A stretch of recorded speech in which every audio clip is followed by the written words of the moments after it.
수험생 여러분 안녕하십니까? 자, 이 강에서도요 용어 몇 가지 정리하고요.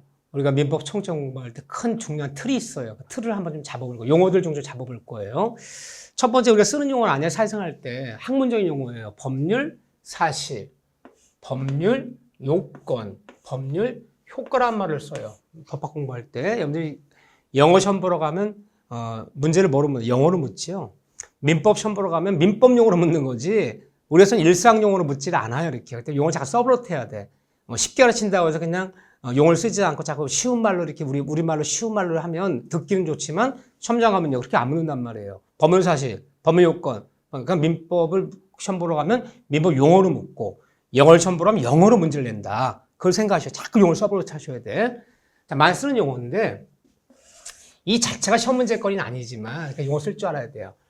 법률사실이라는 것은 효과예요. 법률 효과. 이 효과란 말이 뭐냐면요. 우리가 민법 공부할 때 법률 효과라 부르기도 하고 법적 효력이라고 부르요. 법적 효력. 효력이요. 법이 뭔가 효력을 줬다. 법이 뭔가 효과를 줬다는 것은 사람과 사람 사이에 이 법률 효과란 말을 떨어져 사람과 사람 사이에 뭔가 권리 의무가 발생, 변경, 소멸하는 거. 우리 좀 전에 배웠잖아요. 권리의 발생, 변경, 소멸. 사람과 사람 사이에 권리 의무가 생기는 걸 법률 효과라 부르는 거예요. 자, 매매가 이루어지면 매도인에게는 어떤 권리가 발생하죠? 매도인의 권리는 대금을 지급해달라. 매매대금을 지급하면 권리 생기죠. 그럼 매수인은요? 대금적 의무가 발생하죠. 그게 법률 효과예요. 또 매매를 좀 매수인은요? 매도인에게 물건 인도해달라. 약속한 날짜에. 목적 인도 청구권이 발생하죠. 그럼 매도인이 매수인에게 목적 인도 의무가 발생하죠. 그럼 대금적 청구권이니 물건의 청구권이니 권리 의무의 발생이 바로 법률 효과예요. 법이 효과를 주면 사람과 사람 사이에 뭔가 권리 의무가 생긴다는 거예요. 그러면 법률 사실이란 말이 뭐냐? 사람과 사람 사이에 이런 법률 효과를 이 권리 의무를 일으킬 수 있는 가장 최소의 단위를 법률 사실이라고 불러요. 법률 사실. 법률 요건이라는 것은 법에서 요구하는 요건은 조건이라는 뜻이야. 법은 자기들이 요구하는 조건을 다 밝혀놓고 있어요. 법이 요구하는 조건이 다르면 요건이 충족되면, 요건이 모두 구비되면, 요건이 모두 구비되면, 요건이 모두 충족되면, 법은 반드시 자동적으로 효과를 준다는 거예요.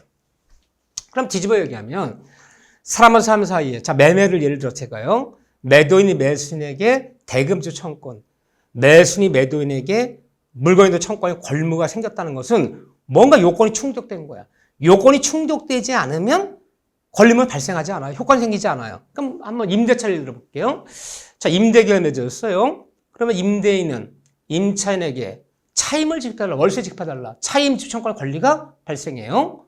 그럼 또 임차는 임대인에게 임차 목적을 인도해달라. 목적 인도 청구권이 발생해요. 그럼 임대차 계약이 체결되어서 뭔가 임대인과 임차인 사이에 권리 의무가 발생했다는 것은 뭔가 요건이 충족됐다는 거야. 요건이 충족되지 않고는 효과는 발생하지 않아요. 예를 들면 이게 충족된 효과는 자동으로 발생하는 거야. 그러면 이 요건은 뭐예요? 요건은 이 사실이 모여서 요건이 되는 거예요. 법률 사실이 모여서 요건이 되는 거예요. 이렇게 생각합시다. 이 효과를 우리가 물질로 봅시다. 물건이라고 해요. 물질. 어떤 물질이 이루어지려면 이게 원자. 원자가 모여서 뭐가 되나요? 분자가 되는 거, 분자. 분자식이라는 게 있을 거 아니야. 이 분자식이 만약에 CO2다. 그러면 C라는 원자 하나, O라는 원자가 두 개 모여서 CO2가 되면 물질이 발생하잖아요. 이렇게요. 그럼 몇 개의 사실이 모여야지만, 몇 개의 원자가 모여야지만 하나의 분자가 될 것이냐. 그럼 분자식에 따라 다르죠. 때에 따라 두 개의 원자가 모여서 하나의 분자식이 되기도 하고, 때에 따라 세 개의 원자가 모여서 하나의 분자가 되기도 하고, 때에 따라 드물지만, 많지는 않지만, 하나의 원자가 이꼴 하나의 그냥 분자가 되는 경우도 있어요. 이걸 우리가 이제 단독행위라 부를 건데, 하나 의사표시가 그냥 바로 그냥 요걸 충족해버려요. 그러면 굳이 그림을 그리자면 몇 개 모여서 몇 개 사실이 뭐지 하나 요건이 될 것이냐는 그 요건식에 따라 다 달라요. 그렇지만 일반적인 크기를 그리자면 이게 큰 거죠. 이게 모여서 이게 되는 거니까. 그럼 이거 분자 생각합시다. 그러니까 분자식에 따라서 물질은 다 달라지는 거잖아요. 자, 이렇게 되는 건데, 이제 학문적으로 보는 거예요. 다만, 이왕 나온 김에. 법률사실이란 사람과 사람 사이에 법적 효과를 권리무관계 일으킬 수 있는 가장 최소한이 법률 사실이라 부른다. 법 요건이다. 법 요구하고 있는 조건이다. 법에서 이 요건이 충족되면, 요건이 모두 구비되면 효과는 반드시 발생한다. 그러면 한번 볼게요. 이제 요 기억하세요. 우리가 보통 좀 청약이다. 근데 법률 청약 팔겠다. 청약 팔겠다. 의사표시가 불러 의사표시. 승낙 사겠다. 의사표시. 많이 쓸 용어예요. 그럼 여러분들이 학문적으로 의사표시가 뭐냐? 팔겠다, 사겠다. 의사표시 법률 사실이라 부르는 거예요. 그러면 이제 매매라는 걸 봅시다. 매매는 요건이 이제 법에다 규정되어 있어. 매매가 이루어지려면 매도인은 재산적 권리 이전해주기로 합의하고 매수인은 이에 상응하는 대금을 지급 합의가 이루어짐으로 성립하는 계약이다. 그러니까 매매는 법률 요건이 되는 거예요. 그럼 매매가 이루어지려면요. 팔겠다. 1억 원에. 오케이. 청약권. 오케이. 사겠다. 1억 원에 사겠다. 오케이. 승낙이 합치되면요. 매매는 요건이 충족된 거야. 그럼 뭘 주냐? 효과를 줘야죠. 매도인은 대금 지급 청구권의 권리가 발생하고 매수인은 물건인도 청구할 권리 의무가 발생하고 그럼 대금 지급 청구권이니 매수인 매도인에게 물건인도 청구권의 권리 발생 법률 효과가 되는 거죠. 그럼 매매는 법률 요건이 되는 거예요. 자, 아주 기억합시다. 청약, 승낙, 의사표시, 팔겠다, 사겠다, 의사표시는 법률 사실, 매매는 법률 요건. 그 결과 발생하는 매도인과 매수인 사이에 대금 청구권이니 물건 청구권이 권리의 발생 법률 효과. 이걸 기억해 두세요. 혹시 이 정도 모를 수 있어요.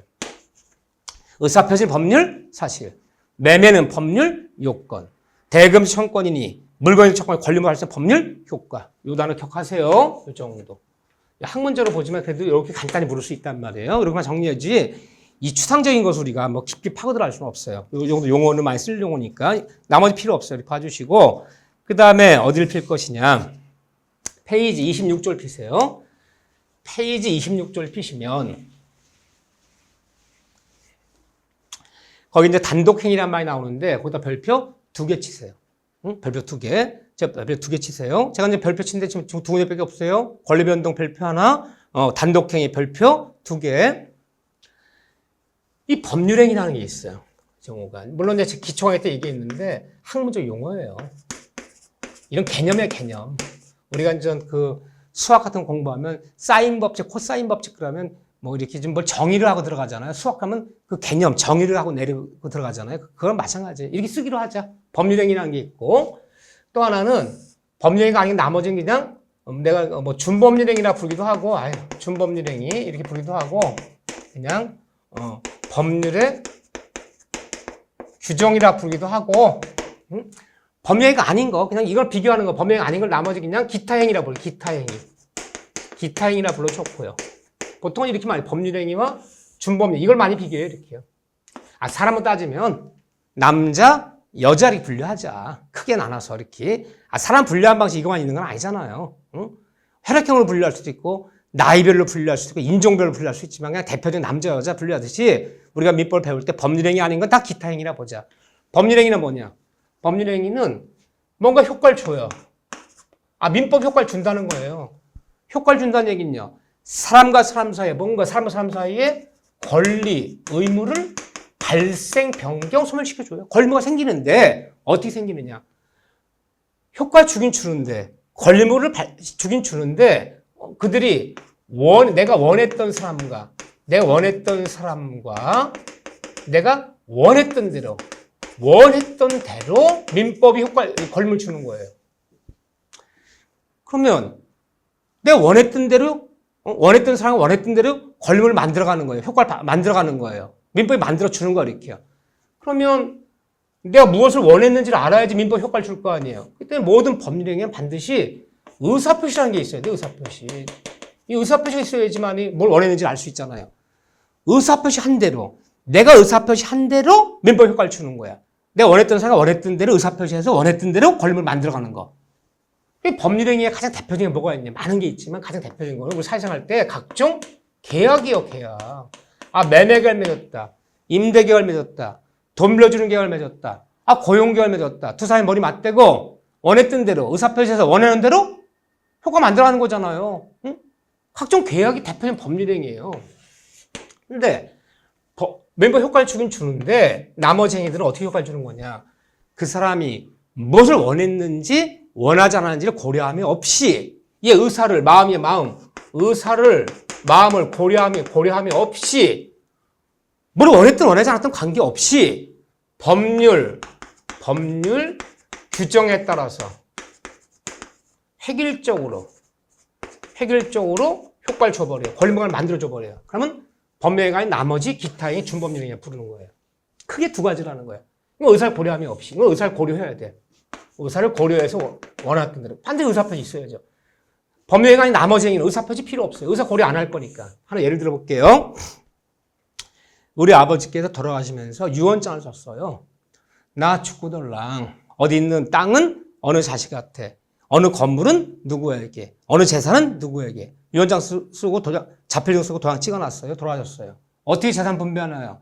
돌아가신 우리 아버지가 원했던 대로 재산 분배하잖아요. 그러니까 유언장 쓰거나 유언 유증하는 건 법률행위. 죽는 사람인데 원했던 사람이 원하는 대로 재산을 남기잖아요. 이렇게요. 근데 유언 유증 없이 그냥 갑자기 심장마비 돌아가셨어요. 그럼 어떡합니까? 우리 민법에 상속법이라는 규정에 따라서 돌아가신 사람이 뭘 원했든 하지 않았든 관계없이 배우자 1.5, 장남처나 아들, 딸 없이 1대1 똑같이, 자식 똑같이 분배하잖아요. 그러면 상속에 따라서 재산이 분배되는 건 기타행위야. 준법률행위 기타행위야. 유언장 쓰고 유언 유증하는 건 법률행위잖아요. 그렇죠? 그렇게 생각하시면 돼. 내가 원하는 대로 재산 남기면 법률행위. 내 의사 관계없이 법률 규정에 따라 획일적으로 처리해버리면 준법률행위 또는 기타행위 부르는 거예요. 이렇게요. 그런데 우리가 중개법 부르는 게 다 뭐예요? 계약서 썼다. 중개사무소에서 임대계약 썼다. 매매서 썼다. 다 법률행위 하는 거잖아요. 얼마 받아라, 얼마 주라는 법 없잖아. 두 사람 머리 맞대고 원하는 대로 의사표에서 원하는 대로 합의한 대로 효과가 올라가잖아. 중개법 자체가 법률행위란 말이야. 그렇기 때문에 우리 시험범위가 이거는 가르치지 않고 이것만 가르친다는 거예요. 이겁니다. 여기서 얼마나 나오는 거예요? 자, 그렇게 보시면 돼. 이렇게 상속은 기타행위, 유언 유증하는 건 법률행위. 이렇게요. 그렇기 때문에 모든 법률행위는요, 원했던 효과를 주는 의사표가 꼭 있어야겠죠. 이렇게요. 그런데 용어 중에서 이런 법률행위를 다시 분류하는 거예요. 이 법률행위를 의사표시의 개수라 그래요. 의사표시의 개수. 의사표 꼭 있어야 된다 그랬잖아요. 법률행위는요. 그래서 개수와 방향이라 그래요. 방향. 어느 방향이냐에 따라서 다음과 세 가지로 분류한다. 용어를요. 모든 법률행위 반드시 의사표가 있어야 된다. 의사표시가 있어야지 무엇을 원했는지 알 수 있고 의사표시한 대로 의사를 고려해서 원했던 대로 효과를 주는 건데 그 의사표 개수에 따라서 개수에 따라 다 세 가지를 분류해요. 개수가 몇 개가 있다. 여기는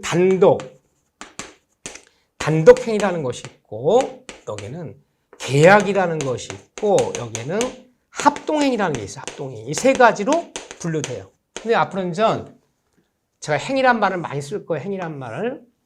단독행위, 요식행위, 불요식행위, 채권행위, 물권행위, 주물권행위. 항상 행위란 말을 많이 쓸 거예요. 항상 행위 앞에는 뭐가 생략된 거냐? 행위 앞에는 법률자가 생략된 거예요. 법률. 우리 법률행위 하나만 시험법이라고 그랬잖아요. 나머지는 생각하지 마세요. 단독 법률행위, 계약 법률행위, 합동 법률행위. 항상 행위 앞에는 법률이란 말이 생략된 거구나. 이래서 분류한 단독행위는 내 원했던 사람과 원했던 대로 효과를 주는데 의사 개수 몇 개냐? 의사 개수 딱 하나요. 하나의 일방적 의사표시만 있으면 돼요. 의사표 개수가 하나만 있으면 돼요. 하나 일방 의사표시에 따라서 원했던 사람과 어떤 효과를 줘버려 단독 법률이다 부르는 거예요. 계약 의사표 개수가 꼭 2개가 나와야 돼요. 서로 대립하는 반대 방향이에요. 팔겠다, 사겠다. 임대 놓겠다, 임차 들어오겠다. 서로 반대 방향, 대립한 의사표시가 합치됨으로써 내 원했던 사람과 원하는 대로 권리를 만들어가면 계약 법률행위가 되는 거야. 개수가 몇 개라고요? 의사표 개수가 반드시 2개가 있어야 돼. 2개. 서로 반대 방향이야. 팔겠다, 사겠다. 이 합동행위는 의사표 개수가 2개 이상인데 2개 이상이에요. 근데 하나의 구심점이라 그래요. 이건 대립 반대 방향, 계약은 반대 방향이에요. 팔겠다, 사겠다. 서로 대립하는 의사표시가 합치됨으로 원했던 사람과 원하는 대로 권리를 만들어가면 계약 법률행위 한 거고요. 합동행위는 개수는 여러 개인데 대립하는 게 아니야. 같은 방향이야, 이건요. 같은 방향 의사가 모이는 거예요. 하나뿐 아니야. 여러 개 의사가 모이는 거예요. 개수는 여러 개인데 같은 방향이에요. 하나의 구심점이라 불러요. 잘 봐보세요. 나도 환경보호하겠다. 나도 환경보호하겠다. 나도 환경보호하겠다. 같은 방에서 모여서 사단법인, 어머니 녹색해. 법인 만드는 거 아니니까 법인. 응? 예를 들면 나도 등산하겠다. 나도 등산하겠다. 나도 등산하겠다. 하나 갖고는 안 돼. 두 사람 이상이 모여야, 이 법인은 혼자 만드는 게, 응? 2개 이상이 모여야지만이, 응? 사단법인, 민주산악회. 같은 의사가 여러 가지 모여서 법인을 설립하는 얘기를 합동회의나 부르는데, 개수는 여러 개죠. 근데 같은 방향이에요, 이건요. 근데 합동회 법인 설립하는 거, 사단법인 설립하는 건데, 이 시험범위가 아니에요. 우린 법인은 시험범위, 재단법인, 사단법인, 영리법인, 비영리법인, 이 시험범위가 아니에요. 그러니까 합동이 나올 일은 없어요. 둘 중에 하나인데, 계약은 우리가 계약법이라는 법에서 따로 10문제를 따로 가르쳐요. 10문제를. 계약법에서 10문제 따로 내요. 이거 물어볼 일은 없잖아요. 여기서 자세히 물어보면 되니까. 단독행위는요. 여기서 딱 한 번 나오고는 안 나와요. 그래서 단독행위가 단다시 문제 나올 수 있는 소지가 있다는 거예요. 자, 단독행위. 의사표시 개수는 하나야, 하나. 하나 일방의 표시로. 일방적으로 효과 생기는 게 단독법률인데, 단독행위에는 다시, 자, 이건 좀 봐주셔야 돼요. 다시. 상대방 있는 단독행위라는 거. 용어들이에요. 무슨 이게 의미가 있는 건 아닌데, 앞으로 말씀 용어는. 상대방 있는 단독행위가 있고, 상대방 없는 이 단독행위가 있고. 다 나눠지는 거예요. 상대방 있는 단독행위, 상대방 없는 단독행위. 그런데, 이미 단독행위라는 용어는 다 뭐예요? 단독법률이거든요. 개수는 몇 거래고 의사표시 개수는 딱 하나예요. 하나의 일방적 의사표시예요. 근데 일방적 의사표시 하면 돼. 상대방 동의 필요 없어요. 내가 일방적으로 하면 돼. 일방적 의사표시예요. 그런데 있는 없는 나누는 이유가 뭐냐? 뭐가 나눌 때 차이가 있다는 거잖아. 내가 일방적으로 하면 되긴 되는데 왜 나누는 거냐? 내가 일방적 의사표시를 하면 일방적 효과가 생기는데 언제 효과가 생기느냐? 상대방인 단독행위는 상대방한테 내 일방적 의사표시가 도달은 돼줘야 돼. 도달은 됐을 때 효력이 발생하는 거예요. 그런데 상대 없는 단독행위는 도달시킬 필요가 없어요. 의사표시만 완성되면, 내가 의사표시만 완성되면 곧바로 효력이 발생해요. 누구한테 도달시킬 필요가 없어요. 의사표시만 완성되면. 아까 쉽게 얘기하면요, 내용증문을 작성한다면 내용증문 작성만 끝나면 되는 거야. 서류 작성만 끝나면 되는 거지. 누구한테 발신시키거나 도달시킬 필요가 없어요. 의사표시만 완성되면 곧바로 효력 발생. 그 의사표시 완성 시 효력 발생하는 것을 서면 작성만 끝나면 돼요. 누구한테 발신 도달시킬 필요가 없어요. 이걸 표백주의라고 불러요. 표백시. 이 다음에 배워요. 이때 효력이 발생해요. 그러니까 상대방이 있는 단독행위, 없는 나눈 이유는 효력 발생 시점이 다르더라는 거야. 일방적 의사표시, 일방적 효과 발생의 단독행위인데 상대방이 있는 단독행위는 상대방한테 도달은 되줘야지 효력이 발생한다. 도달시. 이때가 효력 시점이에요. 상대 없는 단독행위는 누구한테 도달시킬 필요도 없다는 거야. 의사표시만 완성되면 표백 시에 효력이 발생해. 시점이 다르잖아요. 이렇게요. 그런데 이 상대 없는 단독행위 요거요. 요건 조금 기억을 해주셔야 돼서 암기하는 거예요. 요건 조금. 민법청 여기서 문제 되는데 없는 단독 여러분들 다만 상대방 없는 단독행위라는 게 상대방이 사람이 없다는 뜻이 아니에요. 사람이 있어요. 근데 왜 없느냐 부르냐? 사람이 있더라도 사람이 없다는 뜻이 아니에요. 그 상대방 사람한테 도달시킬 필요가 없다는 거예요. 사람이 없다는 뜻이 아니에요. 둘 다 있는 거. 자, 대표적인 게 유언, 유증. 자, 아버지가 돌아가시면서 유언, 유증하면 받는 사람이 있어 없어요? 있지요. 왜 없습니까? 근데 왜 없느냐 부르냐? 응? 우리 아버지가 돌아가시기 전에 자필증서, 공정서 아무도 몰래 유언장 작성했어. 아무도 들은 사람도 없어요. 유언장. 살아생전에 본 사람도 없어요. 돌아가셨어요. 돌아가셨는데 유언장이 공개됐어요. 자, 효력이 있어 없어요? 있잖아요. 유언장 작성만 끝나면 되는 거지. 누구한테 이렇게 유언했다고 도달시킬 필요 없잖아요. 그러니까 유언, 유증은요. 받는 사람이 있지 없는 거 아니잖아요. 의사표시만 완성되면. 그렇죠? 유언, 유증. 두 번째는 이렇게 얘기해요. 소유권이라든가 소유권, 점유권, 권리. 예를 들면 상속 이런 거 포기한다. 상속 포기. 권리의 포기. 권리의 포기는 상대방 없는 단독행위. 의사표시만 완성되면 돼요. 세 번째는 우리 시험범위 아닌데 재단법인 설립행위. 그러니까 요거 그냥 세 가지 외워주세요. 유언, 유증, 소유권, 점유권, 상속 같은 권리의 포기. 재단법인 설립행위를 이 세 가지를 상대방 없는 단독 본다. 이 상대방 없는 단독행위는 내가 일방적으로 의사표현하면 되는 거지 누구한테 내 의사를 전달할 필요가 없다. 전달시키지 않아도 효력 발생한다. 서류 작성만 끝나면. 이렇게 보여요. 그렇기 때문에 상대방 없는 단독행위는 어떤 문제가 있느냐. 아무도 들은 사람이 없어. 아무도 본 사람도 없어. 하지만 효력 발생하잖아요. 서류 작성만 끝나면. 그 나중에 유언장 작성해냈는데 아무도 본 사람도 들은 사람도 없지만 유언 효력 발생하잖아요. 근데 나중에 법적 분쟁의 소지가 크단 말이에요, 이게. 들은 사람도 없고 전달받은 사람도 없는데 일방적으로 발생하면 분쟁 소지가 크기 때문에 없는 단독행위 이런 거 이거 세 가지는 반대 뭘 요구하냐. 응? 어떤 형식 내지는 형식 요식이라는 요식. 법에 갖추는 형식을 갖춰야 돼요. 또 관공서, 이 관공서의 뭐 신고 등 이런 형식을 구비해야 돼요. 이 형식을 갖추지 않으면 법적 분쟁의 소지가 크기 때문에 인정하지 않는다는 거야. 이걸 요구한다는 거야. 이걸. 그럼 유언장 민법에 규정되어 있어요. 요식 갖춰야 돼. 법에서 갖추는 대로 갖춰야 돼요. 응? 뭐 자필증서, 녹음증서, 공정증서, 무슨 증서 해서 응? 자필증서에는 서명 날인, 응? 꼭 이름 적고 아버지 주민번호 적고 주소 적고 도장 찍어야 돼요. 이런 형식 갖춰지지 않으면 다 효력 없어요. 응? 이런 엄격한 형식을 요구한다는 거. 나 상속 포기한다. 말만 하고 안 돼요. 응? 아버지 돌아가셨는데 사업하다 돌아가셨어요. 응? 빚이 많을 것 같아요. 그럼 문상하는 사람들마다 문상하면서 상속 포기합니다. 상속 포기합니다. 하면 몇천 번을 얘기했을 거야. 포기된 거야, 안 된 거야? 안 됐어요. 법원에 쫓아가서 상속 포기서를 접수시켜야 돼, 서면으로. 이게 형식을 갖추지 않으면 인정하지 않는다는 거예요. 법적 분쟁이 커지기 때문에. 근데 이게 왜 중요한 얘기냐면 민법 어딜 배워도 다 불요식이에요. 매매 어떻게 이루어지는 거예요? 꼭 계약 써야지만 이루어지는 거 아니에요. 말도 돼요. 그래요. 이 물건 이거 사간상자 얼마 팔지? 응? 2만 원만 줘. 2만 원 사게. 구두로도 돼요. 계약된 거예요. 전화했어요. 야, 이거 어떻게 할까? 내가 얼마 살게. 그래, 얼마 팔게. 오케이. 전화로도 되는 거야. 근데 계약서 서면을 작성하는 거는 못 믿으니까 이 다음에 증거를 남기는 거지. 야, 너랑 나랑 구두로 합의됐고 전화로 합의됐지만 계약서 안 썼잖아. 계약 이루어진 거야. 민법 다 불요식이야.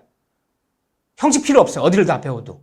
그런데 없는 단독행위는 뭐를 요구한다? 요식 내지는 형식 내 광고 신고 등 이걸 구비해야 된다는 거. 이런 거. 또 단독행위는요. 일방적 의사표시로 발생하기 때문에 이 단독행위 아무 때나 허용하지 않아요. 단독행위는 법정주의라 불러. 법정주의.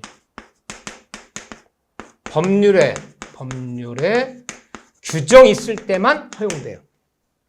이 단독행위는 상대방이 있더라도 상대방 동의 승낙이 필요 없어요.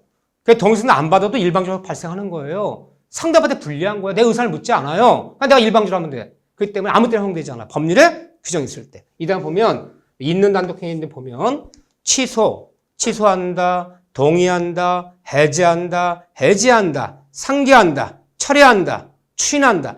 이런 용어 다 알면 민법 이미 다 아는 거죠. 다 하나씩 하시는 다 용어를 극복에 들어갈 건데 다 일방적으로 하면 되는 거야. 근데 그것들은요. 법률에 규정이 있을 때만 허용이 돼요. 우리 예를 들어 취소는 법정 140몇 조에 가면 취소는 취소권자 일방적 의사표시로 한다. 해제는 해제권자 일방적 의사표시로 한다. 법조문에 일방적 의사표시로 한다. 법률에 규정이 있을 때만 허용한다는 거. 두 번째, 이런 단독행위 할 때는 어떤 조건이라든가 이런 기한을 붙이지 말라는 거예요. 조건 기한을 붙일 수 없다. 이게 원칙이에요. 이 두 단어 기억하셔야 돼요. 왜요? 같은 일방적으로 하는데 조건부 동의, 조건부 취소, 조건부 해제, 조건 기한 붙여버리면 상대방이 너무 불안정해. 하려면 그냥 해. 단독행위 할 때 뭘 붙이지 말아라? 조건 기한 붙이지 말아라. 단독행위는 법률에 규정에서 허용한다. 상대방 없는 단독행위는 외워야 되는데 요식 내지는 형식을 갖춰야 된다. 이거 안 갖추면 인정하지 않는다. 이런 분쟁 소지가 있기 때문에 기억하셔요. 이 정도. 그러면 상대방의 단독행위에는 없는 단독행위 외워야 했을 때 세 단어 유언, 유증, 소유권, 점유권, 권리 포기, 재단법인 설립행위. 있는 단독행위 많아요. 이걸 8가지가 있는데 외우지 않아 좋아요. 앞으로 많이 배울 건데 다만 외우고 싶은 분은요. 이 용어 뜻도 몰라 아직은. 이렇게 앞자다 추, 동, 철, 추동철이 낮술 먹고 취해서 낮술 먹고 취해서 면상 가득, 면상이 얼굴이잖아. 면상 가득 헤헤거린다. 여기 여기서도 괜찮고요. 앞만 쓰려고 그러는데 추는 뭐냐? 추인한다. 동의한다. 철회한다. 추인, 동의, 철회. 치는 취소. 면은 채무, 면제. 상은 상계 처리한다. 상계. 해는 해제, 해지라는 게 있어요. 이 8가지를 상대방 있는 단독형이라 불러요. 얘들은 언제로 발생한다? 내가 일방적으로 의사표시하지만 상대방한테 뭐 했을 때? 또 다른 대조에서 발생한다. 또 이런 거 할 때는 뭐 붙이지 말아라? 조건이라든가 조건 기한 붙여서 동의 추진할 수는 없다. 이런 거 붙이지 마. 조건 기한 붙여서 해제할 수는 없다. 추동철이 낮술 먹고 취해서 면상가득 헤헤거린다. 이 8가지를 있는 단독형이라 불러요. 요 정도만 해도 잘하는 거예요. 용어들이기 때문에 무슨 논리가 아니 지금요. 이거 봐주시고 그 다음에 페이지 27쪽을 봐보세요.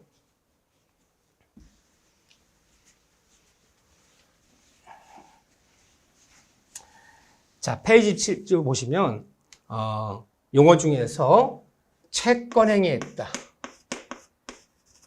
거기도 별표 하나 치세요. 그 제목에다 채권행위했다. 물권행위했다. 채권행위, 물권행위 또라는 준물권행위. 용어를 묻는 거예요. 이렇게. 행위 앞에 뭐가 생략됐다? 채권, 법률행위. 물권, 법률행위. 준물권, 법률행위. 그럼 이걸 뭘 이렇게 나눈 거냐? 이걸요. 사람의 법률행위 중에서 법률행위에는요. 재산상 법률행위가 있고 신분상 법률행위가 있어요. 혼인하고 약혼하고 이혼하는 거 다 법률행위 하는 거예요.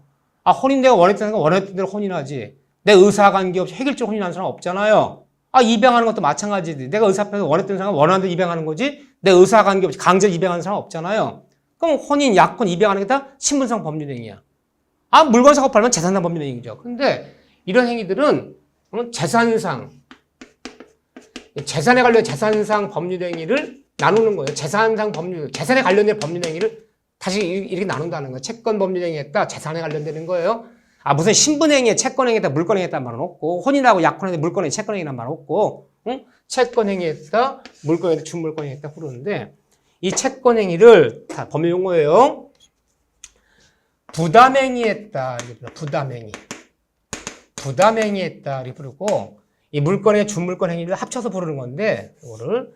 얘는 시험범위는 아니에요, 이게 우리가. 시험범위 아니기 때문에 더 이상 논하지는 않는데, 얘들은 그냥 보통 이거를 처분행위했다 불러, 처분행위. 얘 둘이 합쳐서 그냥 처분행위했다. 부담행위, 처분행위. 이렇게 불러요. 그러면 채권행위가 뭐냐? 재산은 재산인데, 채권행위는요, 사람이 사람한테 갖는 재산이에요. 그 대상이 사람이에요, 사람. 매도인이 매수인에게 대금을 지급해달라. 돈을 빌린 대주가 차주에게 내 돈을 갚아달라. 임대인이 임차인에게 월세를 지급해달라. 사람이 사람한테 요구하는 재산을 채권행위라 부르는 거예요. 물권행위는 뭐냐? 물권행위는 사람이 어디 가진 재산이냐? 사람이 주로 물건에 갖는 재산이야. 주로. 사람이 물건에 갖는 재산은 물권행위라 불러요.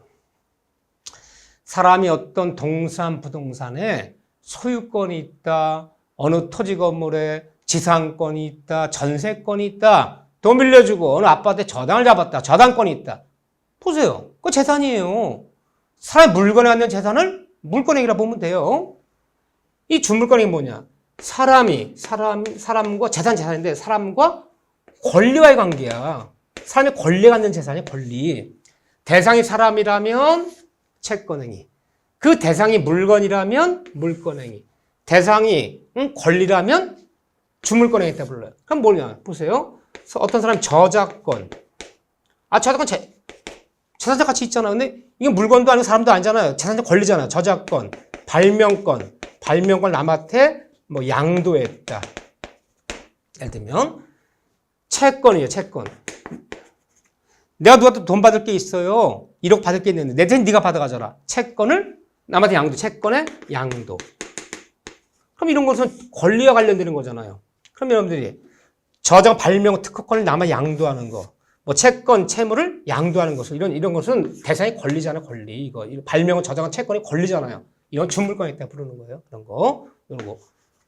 이렇게 채권의 양도, 저자 발명권, 특허권 같은 지적 소유권을 양도하는 거. 뭐 채권 양도, 채무 인수. 이게 권리잖아요. 권리를 양도하는 걸 준물권에 있다 부르는데 시험 범위는 아니에요. 그래서 요 용어는 기억해 주세요. 채권 양도, 어떤 권리를 양도하는 것을 준물권에 부르는데 어떤 차이가 있느냐?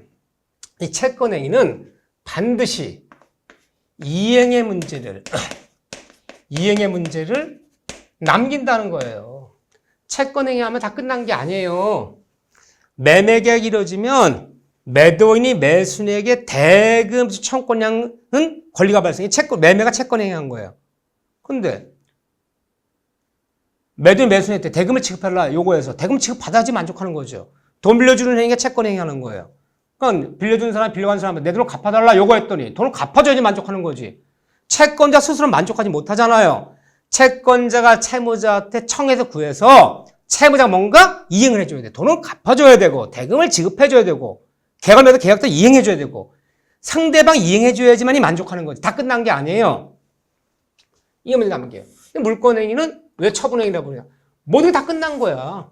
이 물권행위 이루어지면 다 모든 게 다 끝나. 더 이상 물권행위 더 이상 누가 뭘 해줘야 되는 이행의 문제를 남기잖아. 모든 게 다 끝난 거예요. 그럼 우리가 물권행위 했다 불러요. 그런데 보통 사회생활 때 채권의 물권행위는 보통 이게 원인이 되어서 보통 이게 결과로 이어지는 경우가 많아요. 자, 보세요. 부동산 매매 한번 해봅시다. 5월 1일 날 어디 있는 토지 한 필지를 5억에 사고 팔 매매 체결했어요. 계약 썼어. 5월 1일 날. 계약서 쓴 날은 채권행위 한 거예요. 다 끝난 게 아니잖아요. 그 계약대로 한 달 뒤에 6월 1일 잔금을 치르고 매도인은 등기를 넘겨줘야지 만족하는 거잖아요. 그럼 몇 월 며칠 날 부동산 얼마에 사고 팔기를 하자. 부동산 매매 쓴 날은 채권행위 한 거고 그 결과 잔금 치른 날이야. 잔금 치르고 매수인이 잔금 치르고 매도인한테 소유권 이상 넘겨받으면 다 끝났죠. 그럼 잔금 치르고 등기 넘겨받는 물권행위 한 거예요. 그럼 이렇게 생각하시면 돼. 자, 지나가다가 아저씨 이 수박 한 통 얼마예요? 예, 2만 원인데요. 1,000원만 깎아주시지. 좋습니다. 19,000원에 드리지. 좋습니다. 10,000원 사겠습니다. 여기까지 채권행위야. 그만큼 끝난 게 아니잖아요. 권리는 발생했지만 이어서 수박을 넘겨주고 19,000원 지급해야지 만족하는 거잖아요. 그럼 이어서 지갑에서 19,000원 넘겨주고 수박 넘겨받는 게 바로 물권행위예요. 그러니까 채권 물권행위는 함께 이루어지기도 하고 따로 이루어지기도 해요. 부동산 매매계약은요. 잔금 치는 날을 한 달 뒤로 하면요. 한 달 전에는 채권행위, 한 달 뒤에 잔금 치고 등기 넘기면 물권행위. 시간적으로 따로 이루어지기도 하고 함께 이루어지기도 해요. 현실 매매는요. 함께 이루어지는 거예요. 그렇죠? 어쨌든 제가 한 거 보세요. 이렇게 보시는 거예요. 이렇게 이행을 남긴다, 더 내면 않는다. 그럼 아쉽게 얘기하자. 등기 내는 날, 부동산 매매계약 쓴 날은 계약서 쓴 날은 채권행위 한 거고 잔금에 등기 내는 날은 등기 냈다는 물권행위 한 거. 다 끝난 거예요. 모든 게 다 끝났다. 더 이상 이해문제 없잖아요. 그걸 등기 내는 날을 처분행위했다. 물권행위했다 보면 돼요. 이렇게요. 이런 관계 들어간다는 거. 그렇지만 이 정도는 굉장히 중요한 얘기다. 그래서 별표 하나 정도는 쳐주고 읽어주셔야 된다. 그 정도는 봐주시면 돼요. 여기서는요. 그 다음에 요건데 페이지 29쪽이에요. 이거 별표 하나 쳤어요. 자, 페이지 29쪽을 피시면 이렇게 용어들이 많아요. 이 법률행위에 성립요건이다. 효력요건이 많이 나와요. 성립요건, 효력요건. 법률행위의 성립요건, 효력요건. 자, 용어들인데 일단 법률행위 그러면 대표적인 뭐라 했죠? 우리가 사용할 때 각종 계약 맺는 거. 그럼 여러분들이 이게 대표적인 법률행위 있잖아요. 계약 맺는 게.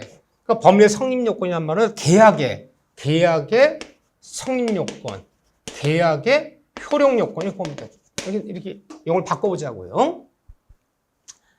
자, 이 자체가 중요하지 않지만 틀을 잡는 데 중요해요. 우리가 각종 계약을 맺어봅시다. 그러면 어느 법률행위 이루어지려면 일단은 이 법률이 성립하려면요. 첫째, 이 세 가지 갖춰야 돼요.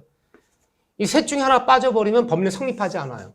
항상 요건이 모두 구비되어야 갖춰져야지만이 성립이 되는 거야. 요건 중에 하나도 구비가 안 되면 다 불성립이 되는 거예요. 그러면 모든 각종 계약이 성립하려면 당사자, 사람이 있어야 돼, 사람. 이 사람을 당사자라고 불러요. 당사자가 있을 거. 사람이 있어야 돼, 사람. 두 번째, 모든 법률의 계약 성립하려면 그 목적 있을 거. 내용이 있어, 내용. 계약 내용이 있어야 되잖아요, 내용. 목적이 있을 거. 그리고 플러스 반대 모든 법률행위는 성립하려면 모든 법률행위는 법률행위는 뭐예요? 원했던 사람한테 원했던 데 효과 주는 게 법률행위잖아. 모든 법률행위 이루어지려면 각종 계약이 이루어지려면 모든 계약엔 반드시 의사표시가 있어야 돼요. 이 세 가지가 존재할 거. 이 세 가지가 하나도 존재하지 않으면 그건 다 불성립이 되는 거예요.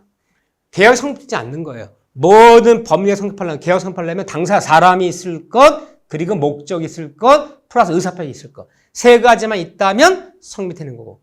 셋 중에 하나도 없으면 다 불성립이야. 계약은 성립하지 않은 거예요. 이런 거예요. 그럼 일단 성립을 따져봤어. 자, 법률행위가 성립이다. 각종 계약의 성립이다. 따져봤어요. 세 가지가 모두 갖춰졌어. 그럼 성립된 거예요. 셋 중 하나도 구비가 안 됐어요. 셋 중 하나 빠져버렸어. 그러면 불성립된 거예요. 성립이다, 불성립이다. 성립 요건이 세 가지가 모두 갖춰지면 성립. 셋 중 하나도 존재하지 않은 불성립인데, 그럼 성립이 안 됐어. 불성립. 불성립된 것은요, 법률행위로. 불성립한 것은 아무 법적 의미가 없어요. 더 이상. 계약이 안 맺어졌대요. 계약이 성립이 안 됐대요. 성립도 안 된 계약을 놓고 유효다, 무효다 논할 필요 없잖아요. 일단 성립이 됐어. 이걸 따져봐야 돼, 먼저. 성립이 됐더라. 이 세 가지는 존재하더라. 세 가지 모두 갖췄어. 그럼 그 다음 따지는 게 뭐냐? 효력 요건이에요. 일단 성립이 됐다면, 불성립한 논할 필요 없고, 계약으로 성립도 안 된 계약을 논할 필요 없잖아요. 성립됐다면 두 번 따지라는 것이 과연 뭐냐? 성립된 계약이 과연 효력이 있는 계약인지, 계약이 무효인지, 이걸 따져야 돼요. 계약이 성립했다 다 유효하다는 게 아니에요. 따져봤어요. 따져봤더니, 이걸 따지는 거, 유효인지 무효인지 따지는 걸 효력 요건이라 불러요. 효력 요건. 성립 요건, 효력 요건. 효력 요건이 모두 갖춰지면 유효. 효력 요건 중에 갖춰지면 뭔가 문제 생겨버리면 무효되는 거야. 여기서 민법 공부할 때 어느 법률행위가 무효란 말과 어느 법률행위가 불성립했단 말은 같아 달라요. 다른 거죠. 법률행위가 무효란 말은 뭡니까? 일단 법률행위로 계약으로 성립은 되었으나 효력이 없다는 것이고, 불성립은요, 계약자 성립이 안 됐다는 얘기고. 그림이 틀리잖아. 무효와 불은 같은 뜻이 아니에요? 따져봤더니 무효가 됐어. 무효가 돼버리면 더 논할 필요가 없어. 무효인데 뭘 논합니까? 일단 유효해. 그 다음 따지는 게 뭐야? 유효하다면 과연 나중이라도 없었던 일로 취소가 가능한 거냐? 아니면 취소 못하는 법률행위 되는 거냐? 그러니까 취소할 수 있는 거냐? 취소가 안 되는 거냐? 이 네 가지 따지는 거. 유효인지 무효인지. 일단 유효하다면 취소할 수 있는지 취소할 수 없는지 따지는 거. 이 네 가지 따지는 게 효력 요건이라 부르는 거예요. 그럼 말로 한번 정리합시다. 법률행위의 효력 요건이란 일단 법률행위가 성립한 이후의 문제다. 성립한 이후의 문제다. 성립도 안 돼버리면 논할 필요 없잖아요. 성립한 이후의 문제다. 법률행위의 불성립이란 말과 무효는 의미가 다르다. 또 취소할 수 있다, 취소할 수 없다는 얘기냐. 일단 뭐여야지만이 유효해야지만이 취소할 수 있냐 없냐 논하는 거지. 무효를 취소한다는 말은 없잖아요. 이 그림이 아무것도 아닌 것 같지만 잘 기억해 주셔야 돼. 일단 유효가 돼야지만 취소할 수 있다 없다를 논하는 거예요. 무효를 취소한다는 말 없고, 일단 성립이 돼야지만이 유효인지 무효인지를 논하는 거고, 이걸 네 가지 논하는 거야. 성립도 안 된 걸 논할 필요 없어요. 성립한 이후의 문제잖아요. 이게 간단한 그림이지만 이게 굉장히 민법 중요한 거야. 이 그림 잘 기억해 주셔야 돼. 항상 용어를 정확히 써야 된다. 성립, 불성립, 유효, 무효.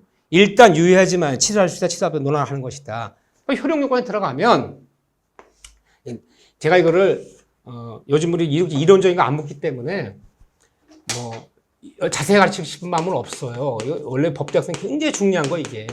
근데 우리가 학문적이 묻지 않으니까. 이 세 가지가 모두 존재하면 성립. 셋 중 하나 존재하면 불성립인데, 효력요건을 너가 성립했어. 그럼 성립했어요. 이거 내가 성립했어요. 불성립하지 않았어요. 그럼 이걸 효력요건 따지러 가야 되잖아요. 효력요건을 논할 때, 유연지 무연지를 논할 때는 이 사람에게는 능력이 있을 거. 능력을 따져봐야 돼. 능력 중에 권리 능력, 의사 능력, 행위 능력을 따져봤더니 이 능력 중에 하나라도 못 갖추면 권리 능력이 없어, 의사 능력이 없어, 행위 능력이 없어. 그럼 이거 유효하지 못하고 무연해지는 취소하는 거예요. 근데 능력 시험 범위가 아니에요. 이걸 따지는 거고. 그 목적, 법령의 내용, 계약 내용. 그 내용을 따져 계약에서 계약 내용이 있을 거예요. 내용을 목적으로 봐. 계약 내용. 그 계약 내용이 과연 확정할 수 있는 건지. 계약 내용이 제가 기초 강의 때 좀 했어요. 가능한 것인지. 과연 계약 내용이 과연 적법한 것인지. 그 계약 내용이 과연 사회적 타당성이 있는 건지. 네 가지 따져봐야 돼요. 그 계약 내용은 확정되고 그리고 엔드 또는이 아니에요. 엔드 그리고 가능해야 되고 그리고 적법해야 되고 그리고 타당성. 이 네 가지가 모두 갖췄어. 네 가지가 모두 구비되면 유효. 넷 중에 하나도 구비가 안 됐어요. 그 계약 내용이, 계약 목적이, 계약은 성립했는데 계약 내용이 확정받는 말 불확정이에요. 확정되지 못했어요. 가능해 받는 계약 내용이 불능해요. 불가능해요. 불능해요. 적법하지 못하고 위법해요. 자, 타당성이 없다면 이 넷 중에 하나도 걸리는 게 있다면 이 네 가지 동시에 갖춰야 돼요. 엔드 개념이야, 엔드. 넷 다 갖추면 유효. 넷 중에 하나 걸려버리면 이 넷 중에 하나 걸려버리면 이 계약 성립했더라도 다 뭐다? 무효이다. 유효하지 못하고 이건 취소 없어요. 무효이다. 의사표시는 있어. 존재하는데 물론 여기서 시험 범위 이제 보면 여기서 한 문제, 평균적으로 여기서 한 문제, 뭐 거의 여기서 두 문제 나와요. 이렇게요. 요즘 출제 경향이 이렇게요. 보통 법률 요즘 세 문제쯤 나오는데 이 3, 4회 때도 세 문제 나왔어요. 벌써 세 문제 나오는데 두 문제 결정 났어요. 거의. 이렇게요. 그 다음에 이 의사표시, 사람의 의사표시요. 내 마음을 나타내는 거. 의사표시는 하자 있는 결합 있는 의사표시 있어요. 그 비진이 표시, 통정허위 표시, 착오로 인한 의사표시, 남에게 사기나 강박 다른 의사표시였다면 이 계약 성립했더라도 이걸 결합 있는 의사표시라 불러요. 이 다음에 굉장히 어렵게 배우죠. 107조, 108조, 뭐 109조 착오, 110 사기 강박. 여기 해당돼 버리면 이 성립한 계약은 유효하지 못하고 무효 내지는 취소의 문제로 넘어가요. 여기 굉장히 어려운 부분인데 미리 말씀드리지만 이 민법 총칙이 다 어렵지만 근데 의사표시가 너무 어려워요. 근데 과거에 여기가 처음에 많이 나왔어요. 막 두세 문제씩. 근데 최근은 계속 한 문제씩 나와요. 한번 기출경향 보세요. 의사표시 파트. 요즘은 어려운 부분을 내려고 그러잖아요. 우리 법대 학생 아니잖아요. 이렇게요. 그래서 너무 어려운 부분도 출제비에 맞춰야지. 예전에 막 세 문제씩 나왔어요. 옛날에요. 지금은 한번 보세요. 30회, 31회, 32회, 32회, 한 5년치 봐보세요. 거의 한 문제씩 나오잖아요. 34회 때도 한 문제 나왔어요. 어려운 부분이라고 해서 무조건 막 죽기사기로 팔아는 게 아니에요. 우리 출제 비중을 볼 줄 알고, 우리는 법대 학생이 아니기 때문에 중점에 필요한 짓을 묻는구나. 근데 여기를 자세히 알아보려면, 이거 옛날 시간 엄청 나와. 추정이 바뀌었다. 세 문제씩 나오면 죽기사기로 해야죠. 이제 한 문제 나온다. 이 다음 배울 거예요. 여기 해당돼 버리면 효력요건에 문제 생겨버리는 거야. 무효내지, 성립한 범위에 유효하지 못하고 무효 취소가 이걸 배우는 건데, 오히려 여기가 더 중요하네요. 자, 좀 다음 시간에는 범위의 목적은 확정, 가능, 적법, 타당에 대해 적법, 타당 여기 중심으로 학습하실 거예요. 자, 여기까지 잘 정리 부탁드립니다. 자, 여러분들 수고하셨습니다.